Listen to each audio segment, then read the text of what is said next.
Bonjour, c'est un lapsi qu'on a fait ce matin, mais j'aimerais justement qu'ils me disent c'est quoi la différence entre l'hypertension pourtant annoncée et l'hypotension artérielle dont il fera allusion ce jour. Bonjour docteur.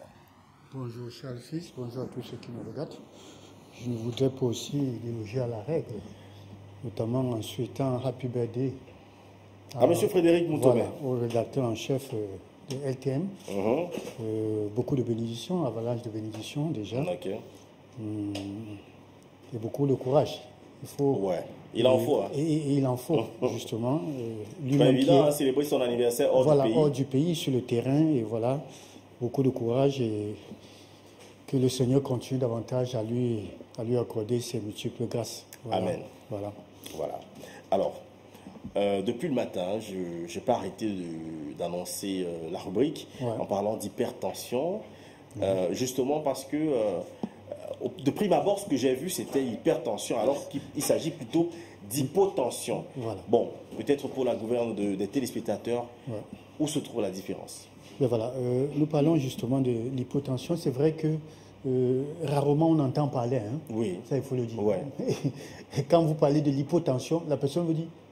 Vous parlez de l'hypertension. Voilà, tu voulais dire hypertension. On a l'impression que tu as fait un lapsus. Voilà, on a comme l'impression. Alors, je voulais dire que l'hypotension existe très bien. Il y a des personnes qui sont même d'ailleurs sujets, beaucoup. Voilà. La différence se situe au niveau de la hausse des valeurs et la baisse. Maintenant, quand on parle de l'hypotension, bien évidemment, c'est cette chute de pression du sang dans les artères. Contrairement à l'hypertension qui est justement cette élévation. Alors maintenant, de par les nombres, ces valeurs-là, c'est hier que vous parlez tantôt de ces jeunes-là ou des gens, ces messieurs-là, il y a aussi les femmes qui le font, qui marchent avec des tensiomètres dans les marchés, et tout. Et c'est vrai que hier, je disais tantôt, c'est vrai que je les condamner, c'est la mesure, la procédure. Ce n'est pas aussi négatif que ça. Ce n'est pas aussi négatif. Ça, je le disais hier, c'est des gens, il y a certains parmi qui sont formés, bon, faute d'emploi, qui le font. Mais je dis, c'est déjà une forme de sensibilisation. Moi, ce que je condamne, c'est la procédure. C'est-à-dire, aller prendre les paramètres, prendre vos paramètres et se mettre à vous prescrire. C'est ça le problème. Enfin, mais déjà, voilà. Qui tourne autour. Voilà. Mais déjà, le fait déjà de sillonner la tête, c'est déjà bien parce que ça permet déjà aux gens de dire, mais tiens, Comme information, je dois de temps en temps vérifier ma tension. Ça, c'est important parce qu'il faut le dire, Charles Fils, il y a combien de personnes qui le font? Vous vous rendez compte, il y a des gens même qui sont sujets à la pathologie, qui ont des maladies, sujets aux maladies cardiovasculaires et qui n'ont pas un tensiomètre à la maison. Vous comprenez un peu? Alors, donc, je dis, maintenant, quand on parle de l'hypotension artérielle, c'est bien évidemment cette valeur qui est en dessous de 9, 90 sur 6. Parce que quand on parle de l'hypertension, quand vous êtes au-dessus de 14, ça c'est l'Organisation mondiale de la santé qui nous le dit. Voilà, quand vous êtes au-dessus de 14, 9, ça veut dire 140 sur 90, on dit que vous êtes hypertendu. C'est vrai qu'il y a certains facteurs, il y a l'âge et tout. Bon, on ne va pas tenir compte. Mais déjà, il faut retenir ces valeurs-là. Quand vous êtes en dessous de 9, 90 sur 60, dites-vous bien que vous êtes en train de faire ce qu'on appelle l'hypotension artérielle. Alors, comment savoir qu'on fait une baisse de tension artérielle? Parce qu'il faut quand même dire qu'il y a des gens qui s'amusent parfois à dire je suis hyper tendu, je suis hypo, sans véritablement connaître. Voilà. Et déjà, il faut dire que les signes qui accompagnent justement quand vous avez une chute de la pression du sang dans vos artères, notamment vous avez des vertiges. Il y a une fatigue. Une fatigue, c'est-à-dire ce qu'on appelle communément l'asthénie physique qui s'accompagne. Il y a cette sensation, c'est-à-dire il y a, vous voyez, les yeux sont flous, c'est-à-dire embouteillés. L'expression c'est ça. Embouteillés. Voilà, vision trouble. Vision trouble. Vous pourrez aussi également avoir ce qu'on appelle la nausée. De temps en temps, la nausée, c'est-à-dire une perte d'appétit. Voilà, malaise, parce que là vous êtes fatigué. Vous sentez que le corps, le tonus, vous n'avez pas ce qu'on appelle communément le punch. Donc vous ne l'avez pas. Voilà donc les signes qui accompagnent ce qu'on appelle l'hypotension artérielle. Voilà. Mais qu'est-ce qui peut être la cause de l'hypotension? Voilà, les causes, il y a plusieurs causes. Les causes sont multiples. Je voudrais déjà commencer par des problèmes neurologiques. Il y a des gens qui sont sujets à certaines pathologies. Bien évidemment, je voulais citer là le Parkinson, Vous avez entendu parler par qui sont l'Alzheimer, voilà. Vous voyez des gens, voilà. Et il y a aussi la grossesse. Voilà. La grossesse également peut également être cause d'une chute de tension artérielle, de l'hypotension. Ça, c'est important. Il y a des personnes aussi, comment je pourrais encore dire, diabétiques. Voilà, des gens qui ont certaines pathologies, voilà, comme le diabète également. Ça également. Il y a également ce qu'on appelle la déshydratation. Il y a des gens qui ne boivent pas assez d'eau. Constamment, vous êtes déshydraté. Oh, voilà. Alors, je vous vois avec j'ai ma bourre de dos. Voilà. Je suis vos conseils. Voilà, justement. Alors, il y a ça également qui est très important. Merci pour la réalisation, Roméo. Alors, il y a également un facteur, parmi les causes, justement, il y a génétique. Parce qu'il faut dire que quand on parle, autant on parle de l'hypertension, il y a ces facteurs génétiques. Voilà. Que l'hypotension également, il y a également cette cause-là qu'il faut. Voilà. Alors, quand je parlais des maladies, bien évidemment, nous avons des problèmes de la thyroïde. On peut aussi faire un accident et que vous perdez du sang. Voilà. Ça également, l'hémorragie. Ça également, ça peut justement causer une baisse de pression dans les artères, de sang dans les artères. Voilà. Alors, qui est donc la personne à risque et est-ce qu'il est possible, est-ce qu'on a des facteurs de risque? Oui, les facteurs de risque, notamment, il y a l'alcool. Déjà, si vous êtes avec tout ce que nous avons énuméré tout à l'heure, vous avez déjà ces facteurs. Et que vous continuez à boire, vous vous permettez le luxe de boire, c'est très dangereux. Ou de fumer, c'est très dangereux.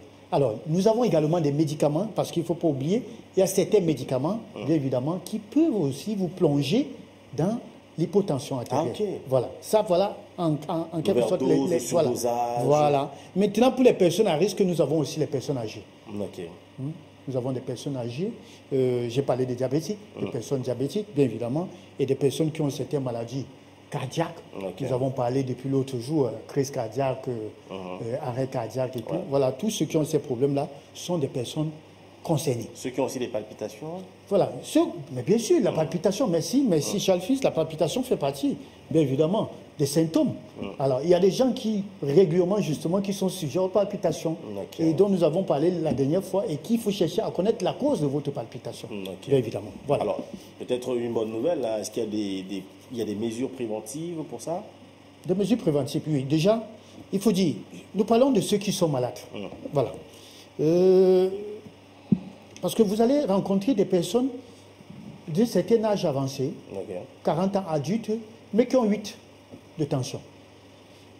40 ans? Oui, 40 ans qui ont 8 de tension. C'est jeune ça? Oui, voilà. Alors, c'est-à-dire, pour eux, ça ne les dit rien. Pour eux, ils ne trouvent vraiment pas le problème parce qu'ils se disent que, bon, ben tiens, c'est pas aussi grave. Parce qu'en réalité, on a toujours pensé que c'est l'hypertension qui est mortel. Voilà. Non, là-bas, c'est la mort. Alors, on oublie justement que l'inverse également, c'est un problème. Alors, pour tout cela, il faudra éviter, la première des choses, c'est d'éviter de se lever brusquement. Il faut se lever lentement. Quand je dis brusquement, c'est-à-dire, Charles Fils, pendant que vous dormez, et que le lit, vous vous levez pour aller, pas susso, soit pour aller faire pipi. Parce que vous avez pensé que vous allez faire pipi sur votre lit, vous vous levez comme ça, sans toutefois prendre le temps d'étendre vos jambes. Et du coup, vous mettez sur le sol et vous êtes debout et vous commencez à marcher. Il faut prendre le temps. Il faut prendre le temps. Généralement, on le décompose justement en 3 temps. C'est-à-dire, vous prenez le temps, vous étirez, vous étendez vos jambes sur le lit, vous envoyez les pieds au sol pour d'abord toucher le sol, ça c'est important. Prendre connaissance, ça il faut le dire. De la terre. De la terre. Et après, vous vous levez et vous marchez. Ça, c'est très important pour vous. Alors, maintenant aussi, il faudra boire beaucoup d'eau. Et vous savez, je connais des gens qui disent qu'ils boivent en moyenne 2 verres d'eau par jour. Mais ils boivent plus de bière. Ils boivent plus de... C'est-à-dire, ça c'est terrible quand même. Moi, je vous ai dit ce matin que tout ce qui est liquide, que ce soit la bière, que ce soit le thé, que ce soit... est différent de l'eau. Oui, l'eau c'est la vie. Parce qu'il faut le préciser, ça c'est important. Parce que comme on a dit liquide, pour lui, la bière peut remplacer l'eau. Non, l'eau, on nous demande de boire en moyenne 2, ça veut dire 1,5 litre. Oui, mais pas l'eau du puits quand même. Non, je n'ai pas dit l'eau du puits. Nous tous, nous savons qu'il faut boire l'eau potable. Je n'ai pas besoin de le rappeler ce matin. Nous savons tous qu'il faut boire l'eau potable et nous avons une entreprise qui fait... Qui un est bon traitement d'eau. Voilà. Alors, je vous ai dit, il faut boire beaucoup d'eau, ça c'est important. Maintenant, quand il fait plus chaud, on devrait augmenter sa quantité d'eau. Okay. En saison sèche, bien évidemment. Et ça va dépendre du travail que vous faites. Quand il fait plus chaud, oui, mais on augmente la quantité d'eau. Voilà, on augmente. Je m'attendais à ce que vous disiez que quand il fait chaud, qu'on boive de l'eau fraîche ou de l'eau glacée. Non, non, ça je le dirais, ce n'est pas chez moi que vous n'entendez pas. Oui, voilà. Il faut boire beaucoup plus d'eau, l'eau plate. Ouais. Ça c'est important de le dire. Alors, ça également, il faudrait éviter des repas copieux. Ça c'est toujours à titre préventif. Ouais. Éviter des repas copieux. Ça veut dire trop épicé, copieux, c'est-à-dire un peu de tout. Oui, voilà. Oh, le jeune réalisateur, il m'a baigné, bouilli, haricots. Voilà, il faut éviter justement. Voilà. Donc, ça, à titre préventif, ça, vous devez l'éviter. Ça, c'est important. Voilà des précautions qu'il faut prendre pour justement ne pas sombrer. Moi, j'appellerais ça sombrer parce que l'une des complications, vraiment, c'est très dangereux. Très dangereux. Voilà. Nemango, tu as suivi, non? Beignet, haricots, bouilli, avocat, piment, beignet, maïs, beignet, tout ça là. C'est toujours. Alors, consommer beaucoup plus de sel. Mais quand je dis des aliments qui contiennent assez de sel, je ne voudrais pas dire de prendre le sel de cuisine, voilà, et de verser et dire que non, j'ai une baisse de tension. Le doc a dit qu'il faut manger le sel. Non, ce n'est pas ce que je demande de faire. Le sel doit toujours se cuire. N'ajoutez pas le sel à table. Ça, c'est déconseillé. Voilà. Des risques d'hypotension? Oui, les risques, il faut dire que ça peut causer des lésions au niveau des organes. Ça, il faut le dire. Et il faut dire que le cerveau ne reçoit pas. Le cerveau, déjà, lui également, peut recevoir un coup. Pourquoi? Parce qu'il ne reçoit pas assez de sang. Et d'où vous pouvez justement tomber dans ce qu'on appelle l'évanouissement. Et vous savez que si vous tombez dans l'évanouissement, on risque de vous perdre. Si le secours ou encore le voisin, comme vous parlez du bon voisinage ce matin, n'est pas là, voilà, si le voisin n'est pas là, dites-vous bien que vous risquerez son... Un bon voisin, voilà. Un bon voisin. Ça, il faut le préciser. Dès que vous êtes tombé, qui va faire le selfie, qui va raconter... celui qui devra secourir. Celui qui doit secourir. Voilà. Mais bon, est-ce qu'il y a quand même des possibilités de traiter? Il y a des traitements pour ça? Oui, le traitement va toujours dépendre de la cause. Oui, le traitement va dépendre de la cause. Ça, il faut le dire.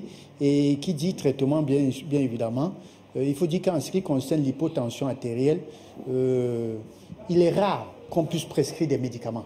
En quelque sorte, c'est la modification de votre mode de vie qui contribue justement à vous sortir dans cette situation. Ça, il faut le dire. Et quand je dis mode de vie, je veux dire avec tout ce que ça comporte, il faut faire du sport régulièrement, il faut bien dormir, il faut bien s'alimenter, manger sain et équilibré. Voilà. Merci, docteur. Voilà. Vous parlez d'alimentation. Est-ce qu'en quelques secondes, vous pouvez nous donner quelques petits aliments appropriés quand on est déjà sujet à l'hypotension? Voilà. Nous avons les dattes. Nous avons les avocats. Et je crois que c'est saisonnier. En ce moment, on trouve beaucoup les avocats. Donc, tous ceux qui ont une baisse de tension artérielle, c'est-à-dire en dessous de 9 là, mangez beaucoup d'avocats. Il y a les dattes, on trouve ça jonge. Surtout à Nubel. Voilà, à Nubel là, ces gens-là qui poussent là, ces jeunes musulmans là, voilà, de Ramadan, vous en trouverez. Il y a la banane, il y a le plantain. Voilà, il faut manger beaucoup de fruits. Et évitez de faire l'inverse, parce que si vous prenez de l'ail, si vous prenez de la patate, ça va plutôt chuter davantage. Parce que vous savez, quand on est hypertendu, on doit prendre le l'ail ou bien ici. Tout compte fait, nous parlerons de l'hypertension demain. Je crois que les gens seront plus informés. Merci, docteur. On rappelle que vos numéros de téléphone sont les 699 64 57 59 675 92 47 41.